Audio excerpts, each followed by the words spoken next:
अस्सलामुअलैकुम जी। सुबह सवेरे पाकिस्तान में बहुत खुशामदीद। मैं हूँ शिफा यूसुफ और मैं हूँ वैस मंगलवाला। मेरी तरफ से भी आप सबको अस्सलामुअलैकुम। खुदा का शुक्र है कि उसने हमें आज की सुबह देखना नसीब फरमाई और आप सबको बहुत बहुत ईद मुबारक हो। जितने भी लोग सऊदी अरब में हैं, खलीजी ममालिक में हैं और इसके अलावा यूरोप और अमेरिका वाले भी आज वो मनाएंगे ईद, और इन सब लोगों को बहुत बहुत ईद मुबारक हो। और इस ईद पर आप सब लोग जो है वो जैसे जैसे जानवर तो कुर्बान करेंगे ही। मस्जिद नबवी में भी अभी हमने देखा खबर कि नमाज ईद उल अज़हा अदा कर दी गई है। मक्कतुल मुकर्रमा में मस्जिदुल हराम में भी नमाज ईद अदा कर दी गई है। जानवर की कुर्बानी तो होगी आज, बिल्कुल, लेकिन उसके साथ साथ अपनी नफ्स की कुर्बानी भी करनी जी, अपनी अना की कुर्बानी करनी है, अपने नफ्स की कुर्बानी करनी है, अपनी गलत ख्वाहिशात की कुर्बानी करनी है, अपनी तमाम तरह ऐसी बुरी आदतें जो कि हमारे अंदर हैं उन सब की भी कोशिश करेंगे कुर्बानी करनी है। और एक जुमला जो कि आज हेडलाइन में छपा हुआ है, कोट हुआ है, क्या है? शैतान तफरका चाहता है, मुसलमान मुत्तहिद रहें खुतबा हज। जी, ये बड़ा अहम जुमला है ये। बिल्कुल। अच्छा, शैतान तो तफरका चाहता ही है, लेकिन हमारी जो हरकतें थी ना वो भी बड़ी तफरका चाहने वाली थी। बिल्कुल बिल्कुल, कार्रवाई तो हमने ही की है ना। शैतान तो वरगला के फिर जरा पीछे होके बैठ के देखता है सिर्फ कि करेगा क्या है इंसान। उसके बाद इंसान खुद उस रास्ते पर चल पड़ता है। तो ये मुसलमानों के मुत्तहिद रहने की जो बात है, जिसको इकबाल ने भी कहा था ना कि एक हो मुस्लिम हरम की पासबानी के लिए, तो वो एक होना ज़रूरी है। जब भी हम ज़माने में नज़र आएंगे कि हाँ हम मुसलमान हैं, हमारा कोई वजूद है और हम किसी काबिल हैं। बिल्कुल। और एक चीज़ जो पॉजिटिव हुई पिछले कुछ अरसे में हमने उस पर बात की, वो यही थी कि कुछ ऐसे मुसलमान ममालिक थे जो बड़े अहम थे, जो मुस्लिम दुनिया में एक हैसियत और एक वैल्यू रखते हैं, और उनके दरमियान इस किस्म की खलीजें थीं, इस किस्म की रंजिशें चल रही थीं, बाकायदा तौर पर जंगों का सिलसिला हुआ। अब फाइनली वो जाके सिलसिला जो है ख़त्म हुआ और उन्होंने एक दूसरे की तरफ दोस्ती का हाथ, चलो बहुत पक्की दोस्ती यारी ना सही, कुछ ना कुछ आगाज़ ज़रूर हुआ, अच्छी बात है। कुछ इंगेजमेंट हुई है, डायलॉग, सलाम, दुआ का सिलसिला शुरू हुआ है। तो ये एक बहुत पॉजिटिव डेवलपमेंट है जो इस साल की है मुस्लिम दुनिया के हवाले से, और इसको वेस्ट बड़ी गहरी नज़र से देख रहा है। वो कहते हैं ना, west is keeping an eye on you, तो west is keeping an eye on them कि Saudi Arab, Qatar, UAE, Iran, ये वो ममालिक हैं जो इंतहाई अहमियत के हामिल हैं, लेकिन एक दूसरे से बड़े दूर थे। बिल्कुल। लेकिन अब देखते हैं कि हम कितने करीब आते हैं और हमारी जो कुर्बत है वो एक दूसरे के साथ कितनी होती है और दीन के साथ कितनी होती है। ये बड़ी अहम बात है। बहरहाल आप सबको ईद मुबारक, बहुत बहुत ईद मुबारक। जो जो जहाँ जहाँ हमें देख रहा है आपको भी ईद मुबारक। गोश्त भिजवा दीजिएगा, आज ही भिजवा दीजिएगा। अच्छा, गोश्त का मामला कुछ यूँ है कि छोड़ दे, रहने दे, ना भिजवाएं भैया। मैंने तो कहा यूँ है, फलाना है, ये है, बंदा कहता है हाँ, ये थोड़ी मामला एक्चुअली दरअसल ये करने, इसका मतलब है वो कहानी आ रही है सामने। मैं तो नाजरीन को ये बताने लगी थी कि इस मरतबा बहुत सारे ऐसे लोग हैं कि जिन्होंने या तो पिछले साल कुर्बानी की और वो इस साल कुर्बानी का जानवर नहीं खरीद रहे, या हिस्से की तरफ जा रहे हैं, या वो सिरे से उस तरफ जा ही नहीं पा रहे। तो ये भी अल्लाह ताला का शुक्र अदा कीजिएगा। किसमें? मुर्गी में। बिल्कुल बिल्कुल, मुर्गी में 4 हिस्से कर रहे हैं। बिल्कुल नाजरीन, तो अल्लाह ताला का शुक्र अदा कीजिएगा अगर इस साल भी आपकी टेबल पर टिक्के हों, बारबेक्यू हो, कलेजियाँ हो, तो अल्लाह ताला का बहुत शुक्र अदा कीजिएगा। और ये जहन में रखिएगा कि कुर्बानी का मकसद ख़ास तौर पे गोश्त के हवाले से मेरी तो नाक़िस इल्म में यही है कि बांटो दे दो। ऐसे बहुत सारे लोग हैं जो कि नहीं खा सकते गोश्त। आप यकीन करें वो ईद के लिए इंतज़ार करते हैं कि वो अपने बच्चों को गोश्त खिलाएं। ये बात तो दुरुस्त है, बिल्कुल हमें उन सब का ख्याल रखना चाहिए। तो बहरहाल हम सबका ख्याल भी रखेंगे। तो मैं भी अवैस का ख्याल रखूंगी। हाँ हाँ हाँ। और क्या रान जो है वो सही है, ये है, बिल्कुल ठीक है। वैसे मजा, वाकई मजा रान का ही आता है अगर वो रान पूरी, लेकिन वो हुई हो ना, पूरी वाली भेजिएगा, पूरी वाली बोंग की बोटियां। अच्छा। और बाकी भी मैं कुछ 1-2-4 चीजें बता दूंगा आपको। वो मैं कसाई को कह दूंगी कि वो जो भी बोटियां हैं वो अलग से निकालना। उसका मुझे ज्यादा आइडेंटिफिकेशन का इल्म नहीं है, ये जो है मुझे ट्रेनिंग चाहिए आपको। हो जाएगा हम बताएंगे आपको, हम बताएंगे। नाज़रीन 60 सेकंड न्यूज़ देखते हैं। 18 लाख से ज़ायद आज़मीन हज ने मैदान अरफात में हज का रुकन आज़म वक़ूफ़ अरफा अदा कर लिया। सऊदी अरब, मुत्तहिदा अरब अमारात समेत खलीजी ममालिक में ईद उल अज़हा आज मजहबी अक़ीदत और एहतराम से मनाई जाएगी। बरतानिया, कनाडा, अमरीका और यूरोप में भी ईद उल अज़हा आज होगी। ईद पर दहशतगर्दी का बड़ा मंसूबा नाकाम, पंजाब के 3 शहरों से 9 दहशतगर्द गिरफ्तार। पाकिस्तान के कर्ज प्रोग्राम की जल्द बहाली की कोशिशें जारी हैं, IMF। सुप्रीम कोर्ट ने साबिक चीफ जस्टिस साकिब निसार के खिलाफ रेफरेंस जारी रखने की दरख्वास्त खारिज कर दी। चीफ जस्टिस समेत जजों की बुनियादी तनख्वाहों में 20% इजाफा 30 जून से पहले हो जाएगा, वजीर ख़जाना इसहाक डार। अमेरिका में कोरोना रिलीफ इनिशिएटिव में 200 अरब डॉलर्स के गबन का इंकशाफ। इंग्लिश क्रिकेट में वसी पैमाने पर नस्ल परस्ती, इम्तियाजी और तबकाती सलूक का इंकशाफ, कई सियाफाम खिलाड़ी मुतासर। और प्यूटन का खाना जंगी से इज्तनाब बरतने पर वैगनर ग्रुप से इजहार तशक्कुर। जी, तो आपने 60 सेकेंड्स न्यूज़ देखी और अब हम आपको लेकर चलते हैं कुछ ट्रेंडिंग स्टोरीज़ की तरफ। और कोशिश की हमने कि हम हज के हवाले से ही आज की आपके लिए जो ख़ास खबरें हैं वो लेकर आएँ भरपूर तौर पर। कल भी हमने यही किया था, लेकिन आज भी यही करेंगे। और पहली जो इंटरेस्टिंग खबर है और जो कि बड़ी आंखों को देखकर अच्छी भी लगेगी आपको, वो ये है कि दुनिया भर से मुसलमानों ने हज बैतुल्लाह अदा किया। और इस हज के दौरान एक सोशल मीडिया पर वीडियो वायरल हुई जिसमें कि एक सिक्योरिटी एहलकार, जो कि उनका शुरता कहलाया जाएगा, वो जो है वो एक नाबीना खातून को तवाफ़ कराने में मदद दे रहा है। और वीडियो में आप देख सकते हैं कि एहलकार आगे आगे चल रहा है, जबकि जो खातून है जो देख नहीं सकती वो उसकी वर्दी पकड़ के उसके पीछे पीछे चल रही हैं। और सोशल मीडिया सारिफीन ने एहलकार की जो एक तरह से इसको कहते हैं कि उसने बड़ा ख्याल रखा है, बहुत थॉटफुल उसका जेस्चर था, और वो अपनी ड्यूटी एक तरह से ड्यूटी से ज़रा साइड पे हटके उस खातून की मदद करने लग गया। तो लोगों ने बड़ा सराहा है इसको। कई सार्फिन ने ये कहा है कि अल्लाह के घर आने वालों की बेहतरीन खिदमत करके सऊदी सिक्योरिटी वाले जो हैं वो शानदार मिसालें कायम कर रहे हैं। तो ये एक बड़ी इंटरेस्टिंग, इस तरह की बहुत सारी चीज़ें जो हैं वो हमें मिलती हैं। बिल्कुल, बहुत सारी ऐसी मिसालें हमें मिल जाती हैं जो कि हम जब अरब जाते हैं, सऊदी अरब जाते हैं, एक तो वो मामला होता है कि आपको शुरू से ही चीज़ें मिलना शुरू हो जाती हैं। फ़ौरन कहीं इधर जा रहे हैं, कैंडीज़ हैं और बाकायदा खजूरें हैं और आब ज़मज़म, तो खैर वहाँ पे बहुत एक आम सी चीज़ है, लेकिन उसके अलावा भी अच्छा खासा खाना पीने को मामलात मिलते हैं। अच्छा, एक और ख़बर मैं देख रहा था, ये अखबार में आई है, इराक की 103 साल खातून है रबी अली, उन्होंने भी हज की शहादत हासिल की है। भाई 103 साल की ये खातून है माशाल्लाह, और देखें इन्होंने हज की शहादत हासिल की है। और कई कम उम्र बच्चे वहाँ पर मौजूद होते हैं, बिल्कुल छोटे छोटे नन्हे मुन्ने, हाँ बिल्कुल एहराम बांधे हुए, काके भी बोले, नन्हे मुन्ने काके। हाँ, ये काके अक्सर आपके मैंने मुंह सुने, नन्हे मुन्ने काके। अच्छा हाँ, तो बहरहाल वो नन्हे मुन्ने काके जो हैं और काकियाँ जो हैं वो भी आए हुए होते हैं। अच्छा, उनके लिए अगर आप फॉर एग्जांपल 1 साल या 2 साल या 3 साल के हैं तो आपको उस चीज़ का पता नहीं होता कि आप कहाँ पर हैं, लेकिन उस सफ़र में शरीक होना जो है वो एक बहुत बड़ी बात है। वालिदैन, ज़ाहिर है बहुत सारे वालिदैन नहीं छोड़ सकते अपने बच्चों को कहीं पर भी, तो वो लेकर आते हैं और उनके लिए भी ये सादत बन जाती है। वो बच्चों को जिस तरह संभाल रहे होते हैं तो इबादत उतनी ज़्यादा नहीं कर सकते, लेकिन अल्लाह ताला ने हर चीज़ में अजर रखा है। बच्चे अक्सर आपको हरम के सहन में खेलते हुए नजर आते हैं, बिल्कुल, और वो बिल्कुल इंजॉय कर रहे होते हैं, तो वो एक बड़ा अच्छा मंजर होता है माशाल्लाह। तो अल्लाह ताला तमाम लोगों का हज कबूल फरमाए। और सऊदी ये शहजादा जो मोहम्मद बिन सलमान है, उन्होंने भी आज़मीन हज को मुबारकबाद दी है और उन्होंने तमाम लोगों के हज के कबूलियत की दुआ भी की है, बिल्कुल, और उन्होंने हज के इंतजामात का जायज़ा भी लिया,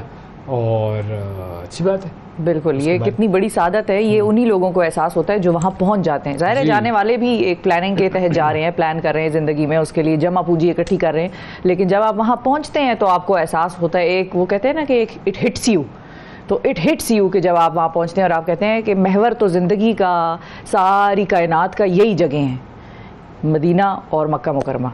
और हम जो उधर पीछे लगे हुए थे वो तो है वही, हम बताए वही कहानियां किस्से थे हमारे। असल में तो जिंदगी का महवर वो जिसको कहते हैं ना, ग्रेविटी के इर्द गिर्द वो जो पॉइंट है, सेंटर ऑफ ग्रेविटी, वो हमारा तो कम से कम वही है। वो तो आपको जब आप वहाँ जाते हैं तो आपको एहसास होता है कि कितनी बड़ी सादत दी है अल्लाह ने आपको। लाखों लोग ख्वाहिशात करके बैठे होंगे, नहीं जा सके, कोई भी वजह हो गई, पैसे होते हुए नहीं जा सके, इंतजार करते रहते हैं, बुढ़ापे के आने का इंतजार करते हैं, जवानी गवा देते हैं, जवानी में बाकी इधर उधर लगे होते हैं, आते हैं ना तो कहते हैं हज करना है।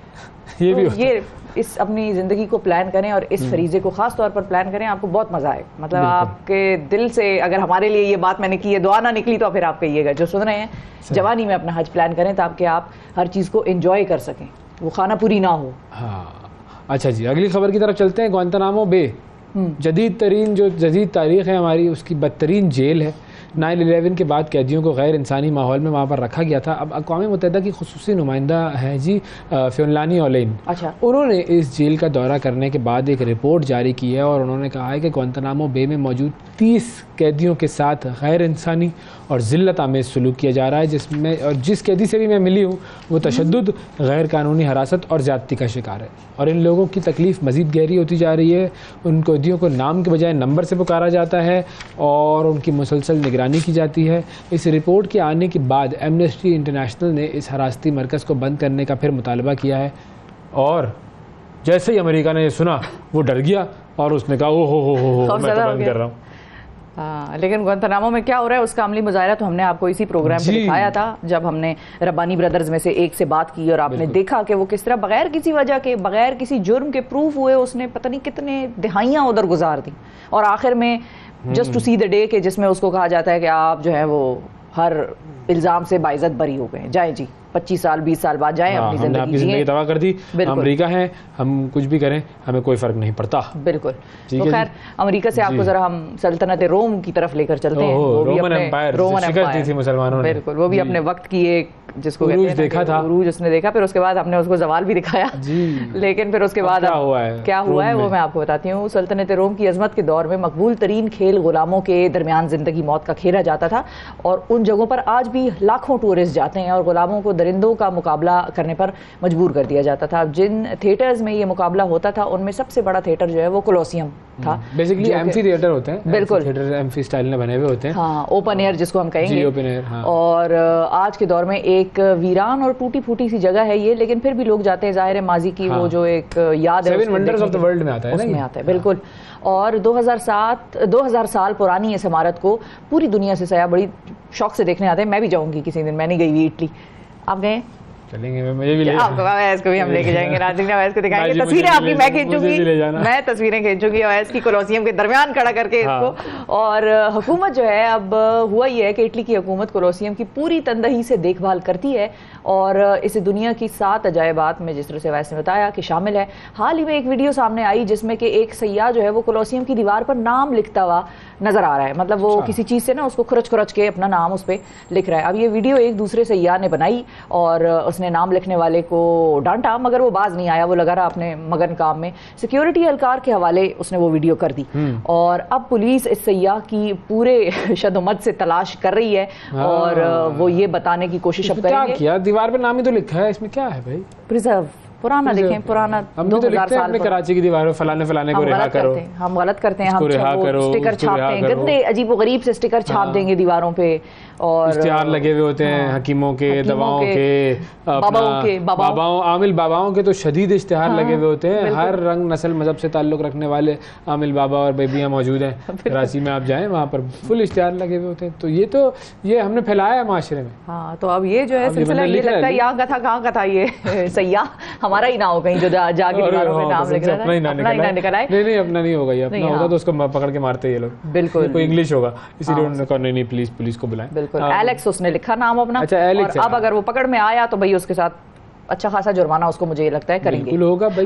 उन ममालिक में तो आप किसी म्यूजियम जाए या कोई पुरानी जगह ऐसे देखने जाए ना, तो बाहर लिखा होता है फोटोज आर प्रोहिबिटेड, तो वो तस्वीरें भी नहीं लेने देते। मैंने उनसे एक दफा पूछा, मैंने कहा भाई ये क्या है, तस्वीरें क्यों नहीं लेने देते? इतना रॉबर्ट, वो एल्बर्ट और वो क्या है उनका एक म्यूजियम है, नहीं एल्बर्ट म्यूजियम है, विक्टोरिया एंड एल्बर्ट म्यूजियम, उधर मैं गई तो मैंने कहा भाई वो पुराने ग्रीक स्टैचूज बने, मैंने कहा मेरी तस्वीर इनके साथ खींच दो, तो उसने कहा कि नहीं वी आर नॉट अलाउड। मैंने कहा व्हाई नॉट?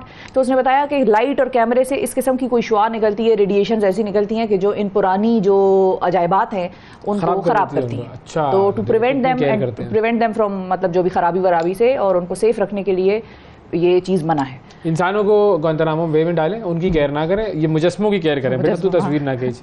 ये है इंसानियत आजकल की। क्या बात है भाई, दुनिया कहाँ से कहाँ जा रही। चलो खैर, कोई ऐसी बात नहीं है। अब ये देखते बंदा पकड़ा जाता है या नहीं पकड़ा जाता, कैसे इसको पकड़ेंगे, इसका डीएनए करेंगे, इसको क्या कैमरों से उसकी क्या वो तस्वीर निकालेंगे, क्या करेंगे। ज़ाहिर सिस्टम्स तो इनके होंगे इन प्लेस, और हो सकता है ना भी पकड़ा जाए, ये भी हो सकता है, लेकिन ये है कि इसके हवाले से, हाँ बिल्कुल, इसके हवाले से अब सख्ती वो कर देंगे, वो लोगों को तैनात कर देंगे कि इधर उधर भाई नजर रखो। लिख ही रहा था तो कोई मजे की चीज लिख देता, दिल बना देता। हाँ, कोई दिल बना देता, उसके अंदर A+S कुछ इस तरह लिख देता। ऐसे भी तो होता है ना, यूनिवर्सिटियों में बहुत लिखा था दरख्तों पे इस तरह की चीजें ये लिख देते यार, ये क्या एलेक्स लिख के चला गया। तो बस खैर ये पूछ लेते भाई पहले। चलो खैर, कोलोसियम से आगे बढ़ते हैं और अमेरिका की तरफ से जो खबर आई है, 2003 के बाद से अमेरिका में मलेरिया का कोई मुकामी मरीज सामने नहीं आया है? जी, 2003 के बाद से। हाँ, तो नहीं होते उन ममालिक में, मच्छर नहीं होते। मच्छर होते होंगे, मच्छर बेचारे जो है वो, मच्छरों को डेंगू हो गया होगा। मुझे लगता है मच्छर नहीं होते, पता है क्यों नहीं होते मच्छर वहाँ पे, ये क्या बात? बस आप देखें, मच्छर, चिपकलियाँ, कॉकरोच, सब यही है, गरम इलाके, मौसम का बड़ा वो होता है असर। तो बहरहाल अब 2003 से अमेरिका का कोई मकामी केस नहीं था, मलेरिया का, और सिर्फ दूसरे ममालिक से आने वाले अफराद में मलेरिया की तशख़ीस होती थी। लेकिन अब अमेरिका में मलेरिया के 5 मकामी मरीज़ सामने आ गए हैं और उसके बाद पूरे मुल्क में तशवीश की लहर दौड़ गई है। 5 बंदे जो हैं उनमें दरियाफ्त हुआ है मलेरिया। फ्लोरिडा और टेक्सास की रियासत से ये लोग हैं और माहिरीन सेहत ने मुल्क भर में एहतियाती तदाबीर इख्तियार करने की हिदायत दे दी है और उनका कहना यह है कि मौसम के गर्म होने की वजह से मलेरिया के मच्छरों की अफजाइश होने का इम्कान है और मलेरिया के ये 5 मरीज़ मुकम्मल तौर पर सेहतयाब हो चुके हैं। तो हो तो चुके हैं। इंटरेस्टिंग। लेकिन हाँ, इतना बड़ा अमेरिका, हाँ, कितने बड़े बड़े उसके लैटिन अमेरिका फलाना ढिमकाना, कितना बड़ा छोटे छोटे मच्छर। 5 मरीज जी, करोड़ों की आबादी में 5 मरीज जो कि सेहतयाब हो चुके, उसके हवाले से पूरे बड़े से अमेरिका में तशवीश की लहर दौड़ गई है। और हमारे यहाँ लोग मर कब जाते हैं बेचारे, सहते रहते हैं, बीमारियां अस्पतालों के बाहर पड़े होते हैं, हमें परवाह कोई नहीं। हाँ, तो हमने कहाँ देना है सेहत को, क्या बजट हमने दिया है? हमें परवाह ग्वांतानामो की है ना भाई। वहाँ देखें ग्वांतानामो में जो हो रहा है उसको देखें और फिर उनकी हरकतें देखें। ये सारी ड्रामेबाजियाँ हैं। चलो खैर, अपने लोगों के लिए वो जो कर रहे हैं करते हैं, हम भी अपने लोगों के लिए कुछ कर लें। अब एक और ज़बरदस्त खबर है, बड़ी ज़बरदस्त। बताएं। एक काम हुआ है और पता नहीं उस बंदे के साथ क्या होगा। जैसे ये एलेक्स के साथ पता नहीं क्या होगा, हाँ, वैसे ये एक और बंदे के साथ क्या होगा। आपकी मामूली सी गलती, आपकी साल की मेहनत। मैंने कोई गलती नहीं की अभी, आज तो मैंने कुछ भी नहीं किया ना। लेकिन मैं आपको वो मैं दे रहा हूँ, एक तंबीह कर रहा हूँ कि आप कहीं मत कर दीजिएगा ऐसी गलती कि इतने आपके सालों की मेहनत बर्बाद हो जाए। ओके। अब वो हुआ क्या है, बरतानिया में एक लैब के डीप फ्रीजर में -80 डिग्री सेंटीग्रेड पर सैंपल्स रखे हुए थे, कुछ उन पर तहकीकात की जा रही थी। ठीक है जी। और उस तहकीक का मकसद ये था कि पौधे जो हैं वो सूरज की रोशनी को तवानाई में कैसे तब्दील करते हैं वगैरह। और रिसर्चर्स को उम्मीद ये थी कि इस तहकीक के जरिए सोलर पैनल्स की जो टेक्नोलॉजी है उसमें इनकलाब लाया जाएगा। अब जिस फ्रीजर में ये सैंपल रखे हुए थे उसमें से मुसलसल आवाज़ आ रही थी बीप की। ठीक है, ये उसका एक था मैकेनिज्म भाई।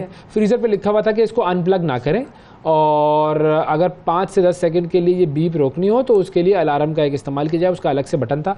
अब वहाँ पर पहुँचा एक सफाई करने वाला मुलाजिम, सही है, उसने सफाई करना शुरू की और बीप की जो आवाज़ आ रही थी उससे वो हो रहा था तंग। उसने कहा यार ये क्या, ये बीप बीप बीप बीप बज रहा है, उसको बंद करो भाई। उसने निकाल दिया, उसका प्लग अनप्लग कर दिया उस डीप फ्रीज़र को और उसकी जो है वो ठंडक ख़त्म हो गई और उसकी वजह से वो जो सैंपल्स थे वो सारे ज़ाया हो गए। 20 साल से ज़्यादा का अरसा लगा था उन सैंपल्स को जमा करने में। और ये जो सफाई की कंपनी का जो मुलाजिम था, बेसिकली सफाई की कंपनी फराहम करती थी, अब उसके ऊपर जो है वो हर्जाने का दावा दायर कर दिया है और उसमें कहा गया है कि भाई ज़्यादातर सैंपल या तो ज़ाया हो गए हैं या फिर उनका मयार मुतासर हुआ है। 20 साल की हमारी रिसर्च इसके एक हरकत ने ज़ाया कर दी है और $14 लाख का ठेका था जिस पे ये सफाई वाली कंपनी जो थी ये काम कर रही थी। अब ये मामला अदालत में गया हुआ है और उनके ऊपर वो कह रहे हैं भाई $मिलियंस का हर्जाना करेंगे हम। तो ऐसे जो है ना, ऐसे नहीं करें कि भाई किसी भी चीज़ में से बीप आ रही हो उसको आप कहें बंद करो। हो सकता है वो बम हो, उसमें से बीप भी आती है, बंद करना ही है ना फिर। नहीं वो फिर ज़ाया हो जाएगा। फिर वो देखे रेड और ब्लू तार में से एक काटनी होती है। ये मैंने देखा था फिल्मों में। ज़ाया हो जाएगा वो, अगर बीप बजना शुरू हो जाए ना तो उसके पास से मत उठे ताकि वो फट ले, अपना काम कर ले। फिर उसके बाद ये नहीं आप भाई उसको आपने बंद करके ज़ाया करें। जिसने लगाया है उसने कितनी मेहनत की है बम लगाने में। बहरहाल ये देखो दुनिया में क्या क्या हो रहा है। ये तो 20 साल बटन बंद करके वो चला काम कर रहे थे वो तो बेचारे, उनका तो क्या ही, उनको तो गुस्सा कितना आया होगा, मैं तो ये सोच रही हूँ। चलो 20 मिनट से हम भी काम कर रहे हैं, वक्फा ले लेते हैं, वक्फे की तरफ चलते हैं नाजरीन। सुबह सवेरे पाकिस्तान।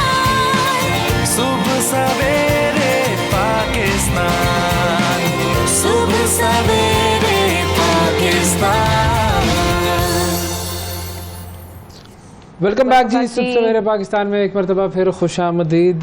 पूरी दुनिया से मुसलमानों ने फ़रीज़ा हज की अदायगी मुकम्मल कर ली है और आज सऊदी अरब और कई ममालिक में ईद उल अज़हा मनाई जा रही है और कोरोना के बाद ये पहला मुकम्मल हज है और तकरीबन विदाउट एनी वो रिस्ट्रिक्शंस और बाकायदा तौर पे जो वो कोविड वाली एक सिचुएशन थी उससे निकल कर बाकायदा तौर पर हज है जहाँ पर लोग लाखों आज़मीन हज जो हैं वो फिजिकली पहुँच गए हैं। 20 लाख के करीब का फिगर है जो कि है। अच्छा, अब ये जो अय्याम हज है, ये एक तो ईद ज़िलहज, सबसे अहम चीज़ हज का महीना, कुर्बानी और ये ईद, ये तीनों चीज़ें कंबाइन हो जाती हैं। बिल्कुल। फिर ये जो इबादत है, ये इसमें माल भी दरकार होता है, मुशक्क़त भी दरकार होती है, तो इसीलिए ये इबादत भी बड़ी मकबूल तरीन इबादत है।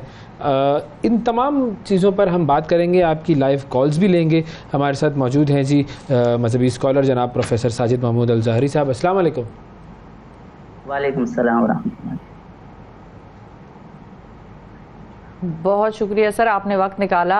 नाजरीन जो हमें देख रहे हैं उनके लिए भी हम फ़ोन लाइंस अपनी खोल देते हैं कि वो भी अपना एक्सपीरियंस शेयर करना चाहें तो हज का एक्सपीरियंस शेयर करें, या कोई कुर्बानी के हवाले से कोई और सवाल है जो आप पूछना चाहें तो प्रोफेसर साहब से आप उसका तज़किरा कर सकते हैं, पूछ सकते हैं। साजिद साहब, अगर हम आगाज़ कर लें, कुछ थोड़ा सा लोगों को हम माजी में लेकर जाएं और ये बताएं कि पहले हज कैसे होता था, मतलब 150 साल पहले की तरफ ही अगर हम ले जाएं तो इजाज़त है आपकी? जी जी बिल्कुल जी। अच्छा, 150 साल पहले कैसे होता था ये ज़रा हम बताते हैं आपको कि कैसे उस वक्त लोग हज करते थे। अब तो बड़े आसानियां हैं। बिल्कुल। मुग़लों के अहद में लोग काफ़िलों की सूरत में हज का सफ़र करते थे और रास्ते में डाकुओं की जानिब से हमले का ख़तरा बड़ा ज़्यादा होता था, और फिर ईस्ट इंडिया कंपनी जो थी उसने ये जो ट्रांसपोर्टेशन का जो मैकेनिज़्म था इसको बेहतर बनाया।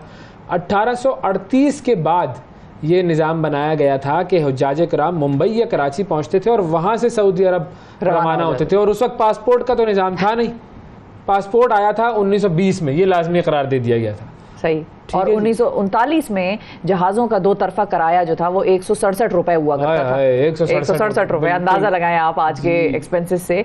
और 1865 में मक्का मुकरमा में जो हैजा फैलने से 15,000 हाजी जो थे वो अल्लाह को प्यारे हो गए थे, और बच जाने वाले जो हाजी थे जब अपने अपने मुल्क में वापस गए तो उन्होंने वबा को वहाँ भी फैला दिया, जिससे 2 लाख अफराद मजीद अल्लाह को प्यारे हो गए। अच्छा, उसके बाद फिर ये हुआ था कि हाजियों के लिए सफ़र से पहले हिफाजती टीके लगवाना लाजिम करार दे दिया गया था। तो हम ये कहते हैं ना, टीके क्यों लगवाए जा रहे हैं? एक तो ये कि सारी दुनिया से लोग आ रहे हैं।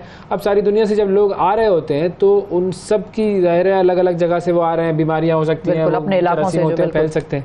जी बिल्कुल। अच्छा, बर्रे सग़ीर में पहला उर्दू सफ़रनामा यूसुफ खान कंबल पोश हैदराबादी ने लिखा था, और उनके सफ़रनामे में लिखा ये हुआ है कि उस दौर में हाजियों के लिए चोर और ठग ये 2 बहुत बड़े मसाइल थे, जिसकी वजह से उन्हें रास्ते में बड़ा मोहतात रहना पड़ता था। ताहम सऊदी अरब में ऐसा कोई ख़तरा नहीं होता था। अच्छा, फिर समुद्री सफ़र हमेशा से ही मुश्किल रहा है। बिल्कुल, वो तो हमेशा से ही मुश्किल रहा है। कई मुसाफिर इस सफ़र के दौरान ही इंतकाल कर जाते थे, जिन्हें एक संदूक में डालकर समंदर के सपुर्द कर दिया जाता था। ये भी आप अंदाज़ा लगाएं। फिर मुंबई से जद्दा तक का जो सफ़र था वो 14 रोज़ में मुकम्मल होता था। ये भी अच्छा खासा लंबा सफ़र। और बहुत सारे हमारे अपने जानने वाले, हमारे आबा अजदाद, दादा दादी, नानी परदादा वगैरह, उन्होंने इसी किस्म का हज किया हुआ है। बिल्कुल, जो पहले अपनी मुलाजमतों से महीनों की छुट्टियां लेकर निकलते थे और कहते थे भाई अब हम हज पे जा रहे हैं, और उस वक्त स्ट्रेस इतना होता था हज का, जाहिर है किसी किस्म की कोई भी मुश्किल हो गई, कोई बीमारी फूट पड़ी, कुछ हो गई, तो वो ऐसे अपने खानदान वालों से मिल के जाते थे जैसे शायद आखिरी मरतबा मिल के जा रहे हैं। बिल्कुल, तो ये मुश्किलात थी जो उस वक्त के हज की थी। अब तो हज बहुत आसान हो गया और लोग फिर वो जो पैकेजेस हैं उनमें मजीद आसानी तलाश कर लेते हैं। बिल्कुल, कि ज्यादा पैसे दे दें तो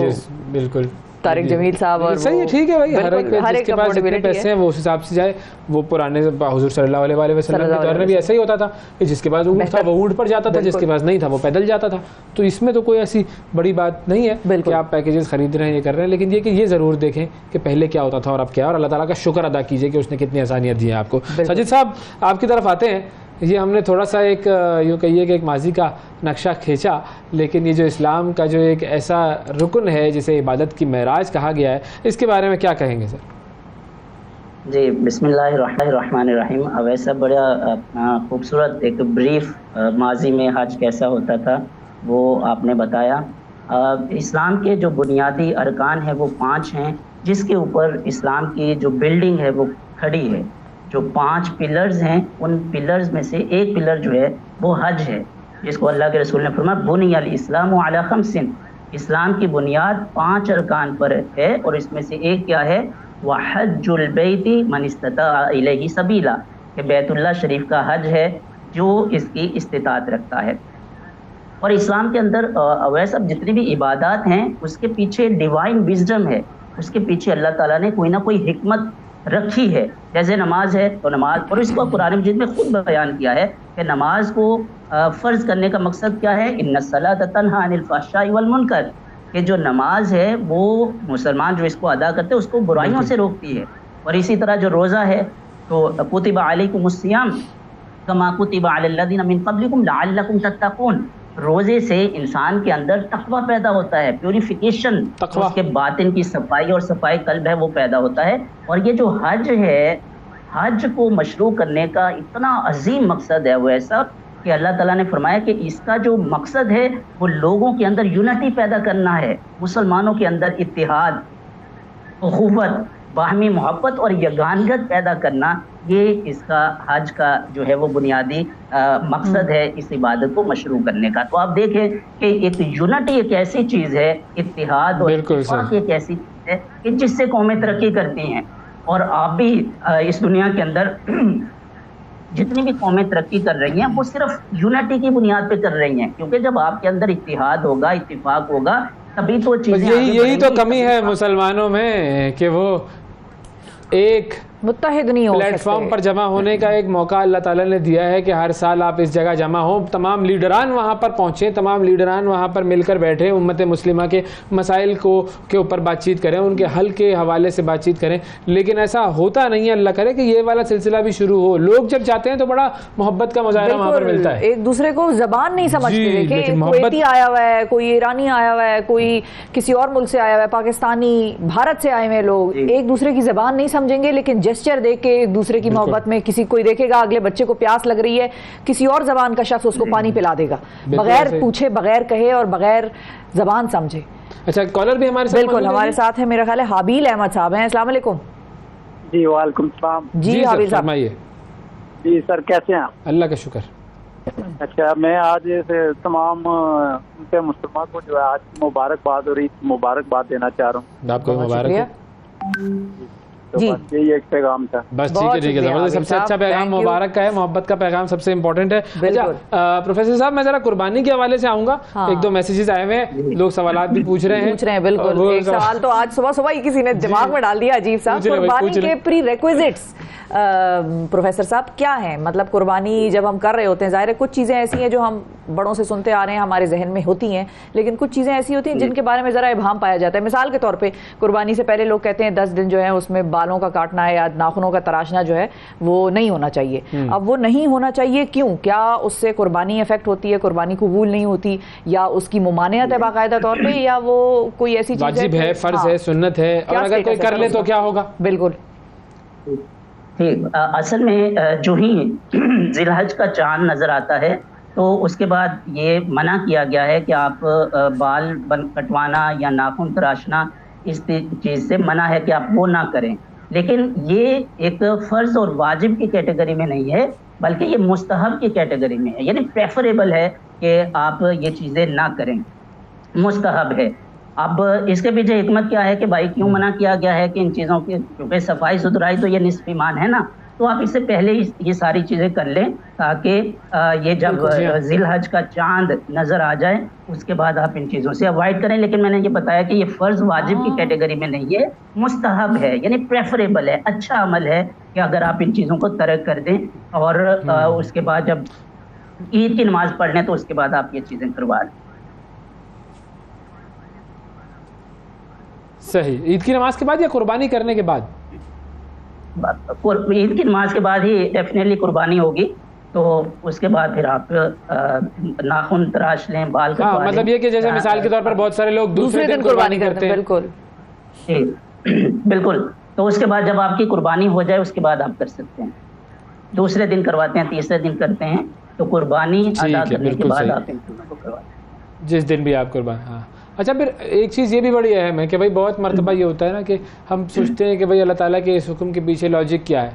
तो मैं कहता हूँ भाई लॉजिक अल्लाह के हुक्म में हमें क्या ढूंढनी, और क्या हमारी अकल, हम क्या समझ पाएंगे उसकी लॉजिक को। उसने कह दिया, हुजूर सल्लल्लाहु अलैहि वसल्लम ने फरमा दिया, तो बस उस पर तो लॉजिक तलाश करनी नहीं चाहिए। हाँ, उनके अलावा कोई कुछ कह रहा है तो मैं उससे ज़रूर लॉजिक पूछता हूँ, और फिर उसके बाद बड़ा बदनाम भी हो जाता हूँ मैं। लेकिन अल्लाह ताला का हुक्म और हुजूर सल्लल्लाहु अलैहि वसल्लम की बात, उनके आगे तो फिर सरे तस्लीम खम। बिल्कुल। अब वैसे मैं यहाँ पे एक चीज़ ऐड करना चाहूँगा कि इस्लाम के अंदर जो अहकाम कवानीन हैं वो दो तरह के होते हैं। एक वो कवानीन हैं कि जिनके पीछे लॉजिक है और हम उस लॉजिक का इदराक भी कर सकते हैं, हमारी अक्ल जो है उसका इदराक कर सकती है। और कुछ कवानीन ऐसे होते हैं कि जिनके पीछे लॉजिक हम कोशिश भी करें तो उसका इदराक नहीं कर सकते हैं। तो कवानीन सारे ऐसे नहीं है कि जिनके पीछे जो लॉजिक है वो हिकमत है वो नहीं है और हमारी अकूल उसका इदराक नहीं कर सकती। ऐसा नहीं है। बहुत सारे ऐसे अहकाम हैं जिनका, जैसे शराब नोशी है तो शराब नोशी हराम है ना, मना है, तो इसके पीछे लॉजिक क्या है? बिल्कुल मौजूद है। बिल्कुल, वो आपकी अकल को ज़ाइल कर देती है, समझ में आती है कि क्यों। जी बिल्कुल समझ आती है। तो जैसे अच्छा, अरसलान साहब है हमारे साथ मुजफ्फराबाद से। अस्सलाम वालेकुम अरसलान साहब। जी वालेकुम अस्सलाम, कैसे हैं आप लोग? अल्हम्दुलिल्लाह। अच्छा सर, मेरा सवाल कुछ इस तरह का है कि हज के दौरान अक्सर, मैं वैसे एक सोशल एक्टिविस्ट हूँ, तो हमारी इंडिया के कुछ लोगों के साथ कन्वर्सेशन होती रहती है ना मोस्ट ऑफ द टाइम। तो उसमें हम उनका एक ये सवाल देखते हैं कि वो हमसे कहते हैं कि हमारे यहाँ पे इंडिया के अंदर हम लोग एक सब्सिडी देते हैं मुसलमानों को हज पे जाने के लिए।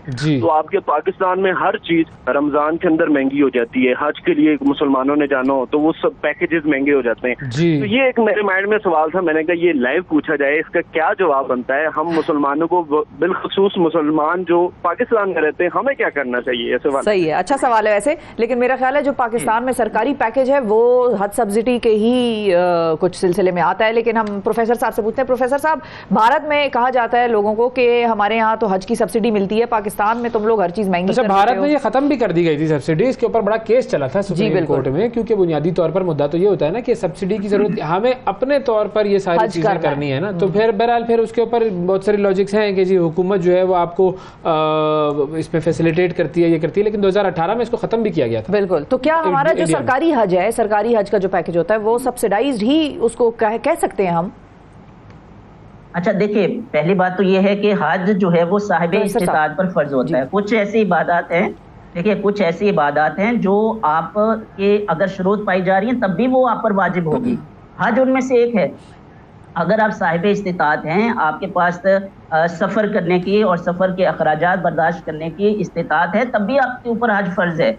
अगर आपके पास इस्तिताअत नहीं है तो ऐसा नहीं है कि हुकूमत आपको फ़ंड देगी या सब्सिडी देगी और उसके ज़रिए से आप हज करेंगे। हज जो है, अगर आपके पास सफ़र के अखराजात हैं और उसके बाद ही आप जितना अरसा वहाँ पे रहते हैं, घर में आपके इतने पैसे हों कि बाकी घर के मामला चलते रहें, फिर आपके ऊपर हज फर्ज होगा। अदरवाइज हज फर्ज है ही नहीं आपके ऊपर, तो हुकूमत को इसके ऊपर सब्सिडी देने की उस तरीके से वो ज़रूरत भी नहीं है। क्योंकि सब्सिडी क्यों दी जाती है कि जो चीज़ आपके ऊपर फ़र्ज ही नहीं है तो उसके ऊपर क्यों पैसा लगा के आपसे वो करवाएंगे। जो चीज़ें फ़र्ज हैं वो मेडिकल के शोबे में पैसा लगाएं, वेलफेयर के शोबा में हुकूमत, ठीक है। तो जो पाकिस्तान में है, तो जो पाकिस्तान में होता है प्रोफेसर साहब सरकारी हज, वो भी तो सब्सिडाइज्ड रेट ही है ना टेक्निकली, या नहीं? वो सब्सिडाइज्ड नहीं है और वो वही अखराजात हैं जो आमतौर पर भी कोई शख्स जाएगा तो उसको वही भरने पड़ेंगे। वो बेहतर नेगोशिएशन की वजह से सस्ता हो जाता है कि भाई मिलकर उन्होंने बहुत सारी बिल्डिंग्स ले ली है, इस तरीके से होता है शायद। जी अच्छा, वही मैं कह रहा हूँ कि अगर हुकूमत इसमें कुछ सब्सिडाइज उसको कर रही है, कुछ पैसा कुछ दे रही है उसमें से, तो वो हो जाएगा, दे देंगे। लेकिन मैं उसी पॉइंट पर हूँ कि हज जो उसी पर फर्ज होगा जो अपनी जेब से उसके पास इतने पैसे हैं कि वो हज के अखराजात बर्दाश्त कर सकता है। और अगर वो कर्ज लेता है या हुकूमत से वो मदद लेता है सब्सिडी लेकर उसको हज करवाया जाता है, तो उसकी मैंने कहा कि ज़रूरत नहीं है। इस्लाम ने हज फर्ज किया है उस शख्स पर जो साहिबे इस्तिताअत है, जिसके खुद की जेब के अंदर इतने पैसे हैं कि वो हज के अखराजात बर्दाश्त कर सके। और इस्लाम ने किसी भी मुस्लिम हुकूमत कुर्बानी के हवाले से भी बात कर लेते हैं, क्योंकि अच्छा सही है। हाँ, फैसिलिटेशन वो जितनी चाहे कर दे, अच्छा है। लोगों की खिदमत के हवाले से जाहिर है सऊदी हुकाम जो है, सऊदी हुकूमत भी बहुत सारी चीज़ें वहाँ पर ऐसी कर रही होती हैं जिससे जो हजाज कराम हैं उनकी खिदमत होती है। तो ऐसे हर हुकूमत अपने लोगों को फैसिलिटेट कर सकती है जितना चाहे। अच्छा, कुर्बानी की तरफ भी आते हैं हम। कुर्बानी के हवाले से भी कुछ चीज़ें ऐसी हैं कि जो कि हमें लोगों को बतानी चाहिए। ज़ाहिर है कल पाकिस्तान में ईद है तो लोग कुर्बानी करेंगे, लेकिन उससे पहले हम ज़रा गवर्नर हाउस की तरफ चलें। जी जी जी, क्योंकि गवर्नर हाउस कराची में हो ये रहा है 100 ऊँट कुर्बान किए। अच्छा, ये गवर्नर साहब जो है वो करते हैं इस तरह की चीजें, बिल्कुल करते रहते हैं, चीजें करते रहते हैं। रबिया खान साहब हमारी नुमाइंदा वहाँ पर मौजूद हैं, उनसे बात करते हैं और जरा इन 100 ऊँटों का हवाल लेते हैं। जी अस्सलाम वालेकुम रबिया, बताइएगा जी 100 ऊँटों की कुर्बानी जो गवर्नर हाउस में होनी है।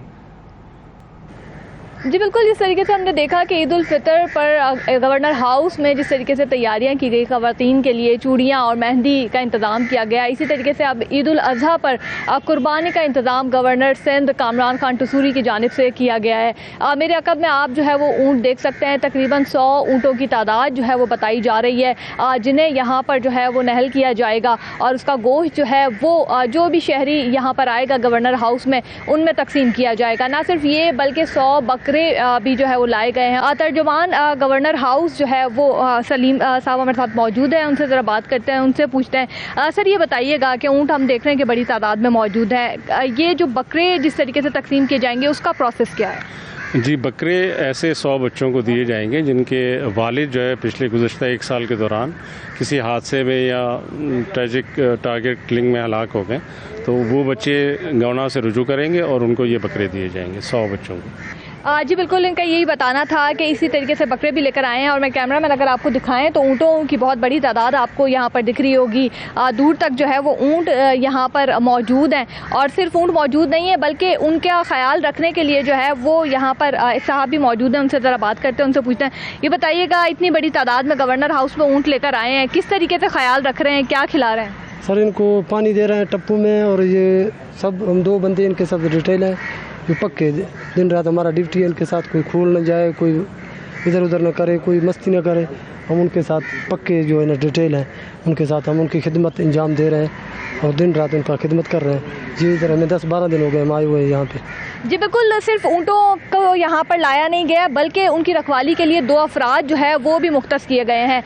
ऊँट जो है वो इस वक्त चारा खाने में मसरूफ़ हैं और गवर्नर सिंह का यही कहना है कि जिस तरीके से ईद उल फितर पर शहरियों की बड़ी तादाद ने आकर गवर्नर हाउस में ईद मनाई, तो इस बार जो है वो ईद उल अज़हा पर भी इंतज़ाम किया गया है। तो वो शहरी जो किसी भी वजह से कुर्बानी नहीं कर सके हैं और जो है वो चाहते हैं कि ऊँट का गोश्त जो है वो घर जाके पकाएं, तो वो गवर्नर हाउस ज़रूर आ सकते हैं। ऊँट जहाँ पर कुर्बान किए जाएंगे उसके बाद शहरियों में जो है वो गोश्त तकसीम किया जाएगा। जी बहुत शुक्रिया जी, रबिया खान ने हमें बताया जी ऊँट और बकरे कुर्बान किए जाएंगे। रबिया, अब आपने यहाँ से वो रिपोर्ट तो कर दी है लेकिन कल भी आइएगा।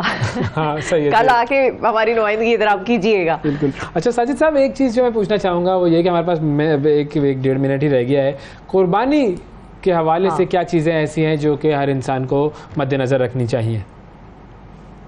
ठीक है, पहले तो ये है कि कुर्बानी बहुत अजीम इबादत है। अल्लाह के रसूल ने फरमाया कि जो कुर्बानी ये फरीज़ा अंजाम देता है तो हर बाल के इवज़ में उसको एक नेकी जो है वो अता की जाती है। सबसे पहली जो चीज़ देखनी है वो जानवर को देखना है कि जानवर के लिए जो शुरूत इस्लाम ने मुकर्रर की हैं कि पहले एज के हवाले से है कि अगर बड़ा जानवर है, गाय है, तो वो 2 साल उसकी एज होनी चाहिए। अगर वो बकरा है तो वो 1 साल का है। दुम्बा है तो अगर वो ज़्यादा लहीम है, गोश्त है, तो 6 महीने भी उसकी कुर्बानी हो जाएगी। फिर दूसरी चीज़ ये है कि वो अयूब से पाक होना चाहिए, किसी तरह का डिफेक्ट, लूला लंगड़ा या उसके अंदर कान कटा हुआ है या बीमार है या बहुत ज़्यादा लागर और कमज़ोर है, तो इस तरीके की चीज़ जानवर वो नहीं होना चाहिए। क्योंकि आप अल्लाह की राह में पेश कर रहे हैं ना, तो अल्लाह की राह में तो बहुत नफीस और अच्छी और खूबसूरत चीज़ जो है वो पेश की जाती है।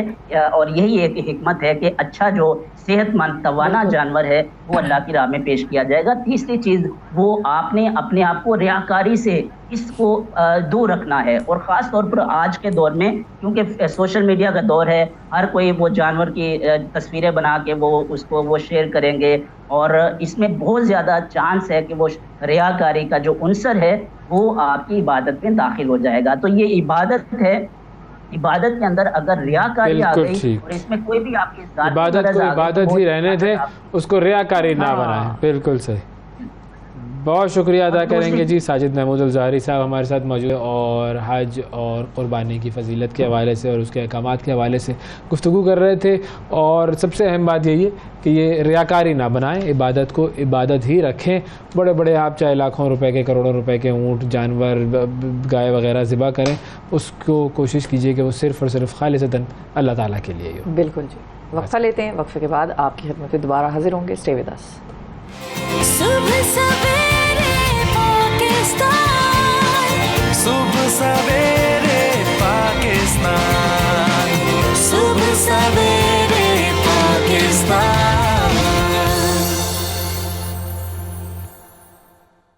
वेलकम बैक जी। अब आपकी मुलाकात कराते हैं पाकिस्तान के एक बड़े मारूफ गुलकार से, लेकिन उनसे मुलाकात कराने का पर्पज़ आज उनकी मारूफ गुलकारी नहीं है, बल्कि उनके ऊपर जो एक मुश्किल वक्त आया हुआ है उसके हवाले से हम उनसे करेंगे आज गुफ्तगू। असद अब्बास साहब हमारे साथ मौजूद हैं, पाकिस्तान के बड़े नामवर गुलकार जिन्होंने भारत में, पाकिस्तान में, सारी दुनिया में पाकिस्तान की नुमाइंदगी की, अपनी आवाज़ का जादू जगाया है, लेकिन अब वो एक ऐसी कैफियत में है जो कि वो खुद ही बताएंगे। हमारे साथ असद अब्बास साहब मौजूद हैं। अस्सलाम वालेकुम असद साहब।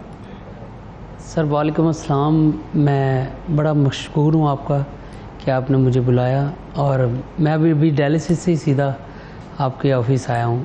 जी असद साहब, ज़ाहिर डायलिसिस से लोगों को अंदाज़ा तो हो गया है कि क्या आपका जो है वो बीमारी है, गुर्दों का मसला है। आपकी बीमारी की भी डिटेल लेते हैं, लेकिन ज़ाहिर हम तो जानते हैं कि आपने किस तरीके से संगीत आइकॉन से अपने आवाज़ का जादू जगाया, उसे जीता, और फिर उसके बाद किस तरीके से सारी दुनिया में आपने अपनी आवाज़ को फैलाया और पाकिस्तान का नाम रोशन किया। लेकिन मैं चाहूँगा कि अपना सिंगिंग करियर और जो जर्नी है वो थोड़ा सा आप अगर हमारे नाजरीन के साथ शेयर कर सकें।